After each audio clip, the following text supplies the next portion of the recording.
guys, Miss Burnside. So, Miss Punkard and I thought it would be really fun if you guys still got to see me, even though we're not in school, so it's kind of hard to do that. So, we're gonna read a story, through YouTube. So, I hope you guys all get the chance to tune in. So today in Delaware, it's raining. So I thought it would be fun to read Cloudy with a Chance of Meatballs. So this is what it looks like. So, we're going to read this today, and then at the end of this video, I'm going to give you a little scavenger hunt to go on, maybe if you go on a walk, or if you go out in your yard and play, some things to look for, okay? So let's get started, and I will show you guys all the pictures. So, we were all sitting around the big kitchen table. It was Saturday morning, pancake morning. Mom was squeezing oranges for juice. Henry and I were betting on how many pancakes we each could eat, and Grandpa was doing the flipping.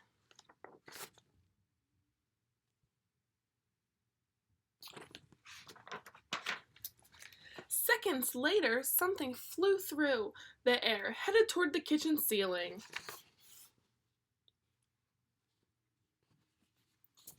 Sorry, we're trying to get this YouTube thing down. It's a little bit hard. So, there's the picture. Look what's flying through the air. A pancake! And landed right on Henry. After we realized that the flying object was only a pancake, we laughed, even Grandpa. Breakfast continued quite uneventfully. All other pancakes landed in the pan, and all of them were eaten. Even the one that landed on Henry. They ate the pancake that landed on Henry.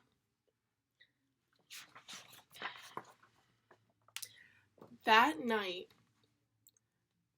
touched off by the pancake incident at breakfast, Grandpa told us the best tall tale bedtime story he ever did tell. Across an ocean, over lots of huge bumpy mountains, across 3 hot deserts and 1 smaller ocean, there lay a tiny town of Chew and Swallow. Let's see what this is about.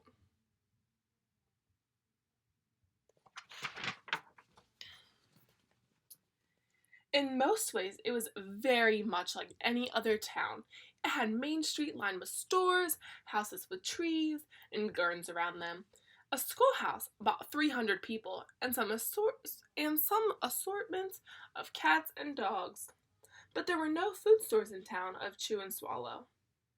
They didn't need any. The sky supplied all the food they could possibly want. Could you imagine? There's no grocery stores around. All the food you get comes from the sky. And the only thing about it that was really different about Chew and Swallow was the weather. It came 3 times a day, at breakfast, lunch, and dinner. Everything that everyone ate came from the sky. That seems really silly. Whatever the weather served, that was what they ate. But it never rained rain. It never snowed snow. And it never blew just wind. It rained things like soup and juice. It snowed things like mashed potatoes and green peas. And sometimes the wind blew in storms of hamburgers. That doesn't seem right.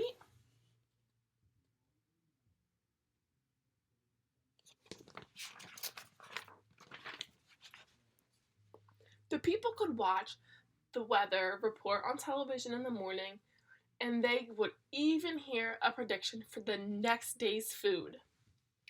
When the townspeople went outside, they carried their plates, cups, glasses, forks, spoons, knives, and napkins with them. That way they would be able to be prepared for any kind of weather.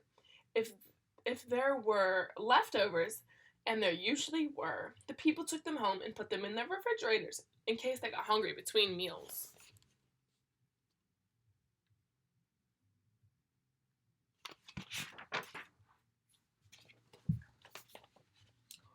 The menu varied. By the time they woke up in the morning, sorry, by the time they woke up in the morning, breakfast was coming down. The menu varied. By the time they woke up in the morning, breakfast was coming down.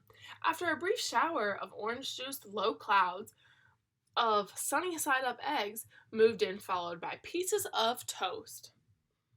Butter and jelly sprinkled down for the toast, and most of the time it rained milk afterwards. For lunch one day, Frankfurt already in their rolls. Frankfurt is like a hot dog in their roll. Blew in from the northwest at about 5 miles an hour. There were mustard clouds nearby. Then the wind shifted to the east, brought in baked beans, and a drizzle of soda finished off the meal.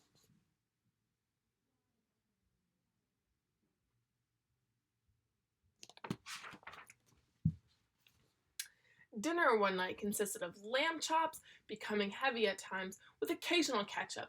Periods of peas and baked potatoes were followed by gradual clearing, with the wonderful jello setting in the west. The sanitation department of Chew and Swallow had a rather unusual job for a sanitation department. It had to remove all the food that fell off the houses onto the sidewalks and lawns. The workers cleaned things up after every meal and fed them to the dogs and cats. Then they emptied some of it into a surrounding ocean for the fish and turtles and whales to eat. The rest of the food was put back into the earth so that the soil would be richer for people's gardens.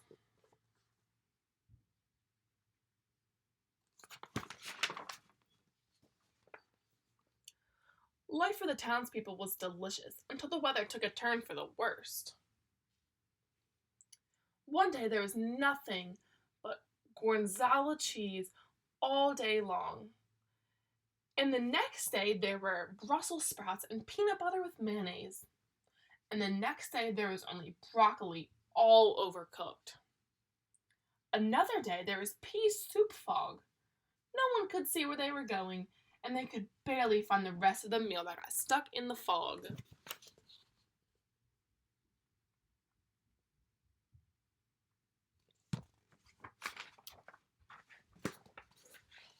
The food was getting larger and larger, and so were the portions. The people were getting frightened.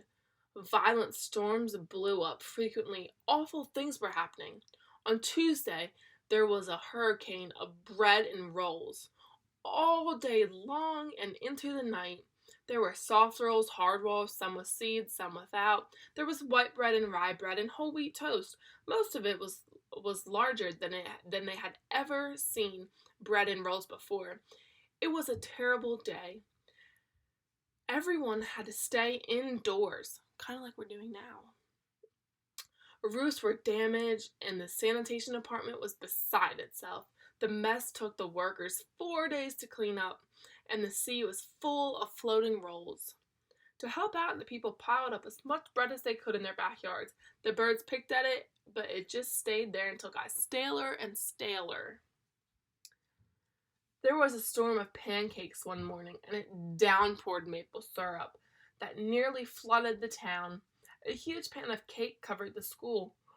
No one could get it off because of its weight. So they had to close the school. Hey, look. Your guys' school's closed too. Did your school close because of a pancake and maple syrup? I don't think so. Lunch one day brought 15-inch drifts of cream, cheese, and jelly sandwiches. Everyone ate themselves sick, and that day ended with a stomach ache. There was an awful salt and pepper wind accommodation by an even worse tomato tornado. People were sneezing themselves silly and running to avoid the tomatoes. The town was a mess. There were seeds and pulp everywhere.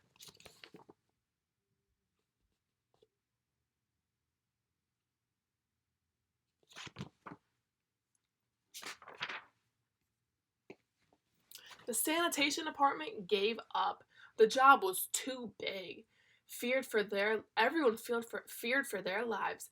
They couldn't go outside most of the time. Many houses had been badly damaged by giant meatball storms. Stores were boarded up and there was no more school for the children. So a decision was made to abandon the town of Chew and Swallow. It was a matter of survival.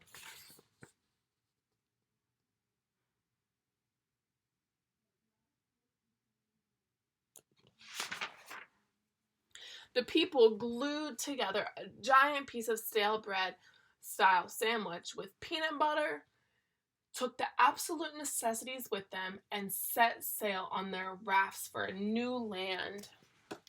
Their rafts were made out of bread. You can't float down the river with a piece of bread. After being afloat for a week, they finally reached a small coastal town, which welcomed them. The bread had helped surprisingly well. Well enough for them to build temporary houses for them out of it. They built houses out of bread. See this? The children began school again, and the adults tried to find new places for themselves in the new land. The biggest change they had to make was getting used to buying food at the supermarket. They found it odd that the food was kept on shelves, packaged in boxes, cans, and bottles. Meat that had to be cooked was kept in refrigerators. Nothing came down from the sky except rain and snow. The clouds above their heads were not made of fried eggs. No one ever got hit by a hamburger again.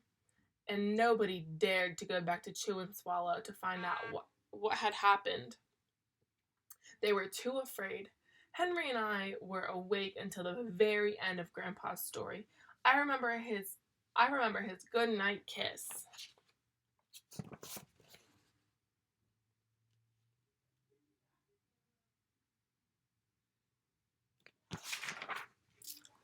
The next morning we woke up to see snow falling outside of our window.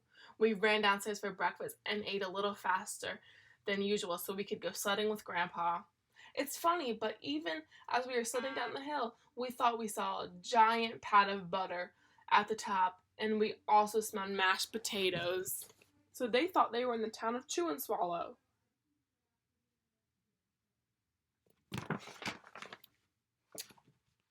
The end. Okay, so when you guys go on a walk or go outside of your houses or are playing, think about the book and see if you can find any meatballs or pancakes or maple syrup or anything that would be in the town of Chew and Swallow outside. This Burnside, that seems awful silly. You're right. I think I meant to look for sticks, something fuzzy. I'll look for a ladybug. See what type of things you can find outside. And maybe I'll share some things I found outside next time. But it was great seeing you all, and I miss you.